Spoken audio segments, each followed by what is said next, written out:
Kalau untuk sakit sini, dia kita panggil saraf statika sebenarnya. Pinggang, lutut, lipat ni tali sampai bawah. Mana masalah abang lebih kepada kaki lah. Dia macam okay. Kita duduk sini. Kita tengok untuk masalah ni dia lebih kepada bahagian sini lah. ya betul.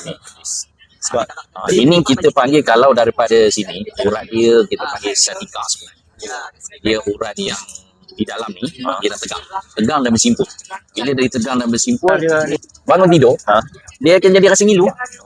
Ada tak? Rasa bangun tidur tu turun letak kaki je rasa macam ngilu. Tak apa sejuk, apa rasa ngilu. ada juga lah. Tiga tu, saya pun nak semayang pun, dia bengkok sikit je untuk nak semayang. Solat saya duduk atas kursi lah. Tapi sekarang ni alhamdulillah, saya duduk terus. Cuma yang tayar akhir tu, dia macam sakit di sini sikit lah. Ya, maknanya dia nak bengkok je kan. Dia macam dekat pinggul ni kan. Ini selalunya melibatkan tulang belakang, pinggang bang. Dia pinggang bang. Urat ni.